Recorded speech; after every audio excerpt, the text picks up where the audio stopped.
morning po sa ating lahat mga ma'am sir. Dito pa rin tayo sa aming bayan, Balungaw. May papasilip ako sa inyo residential at 226 square meter. Titled property, pangalan po ng ating seller. Ayan, may kuryente, internet, saka tubig sa lugar na to. So residential, pwede po siyang paupahan hanggang 20 property, pahaba po. Frontage nito 10 meters more or less. Ayan po yung barangay hall, yung pagpakanan na po yan papuntang bayan po na namin yung sa munisipyo. So walking distance lang po ang aming munisipyo, siguro nasa 150 meters lang yung layo po ng munisipyo. Kaya po plat na plat, hindi ka na po magtatabon. Sa mga naghahanap po ng malapit sa bayan, baka magustuhan nyo po. Ito yung daan na papuntang kaliwa, mayroon dang papuntang National Road. Ayan, malapit din po.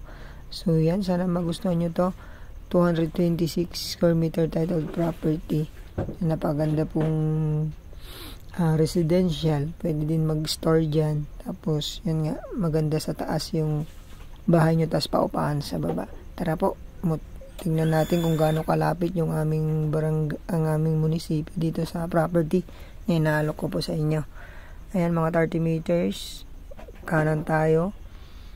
Napakalapit po ng barangay hall, munisipyo. Diyan po sa aming munisipyo, andyan na rin po yung mga school, mga church. Andyan na po madadaanan natin yung private school na isa. So sa mga gusto dito, may mga school kami dito na pwede pong pag-aralan ninyong mga anak. At the same time, malayo po sa baha yung property. Tapos malapit pa sa SM Rosales sa Cateplex. Parang lang, 10 to 15 minutes nandito ka na. So sa Manila parang 2 hours and 30 minutes nandun. So ito na po yung among munisipyo, napakalapit lang, pwedeng lakarin, 150 meters mahigit lamang. Tapos andyan yung mga park, market, tabing-tabi na po. Ayan, mismo ang aming munisipyo dito sa Balungaw. Andyan na rin po harap niya yung simbahan, school, elementary. Sa kaliwa po niya market, andun na rin po yung hospital.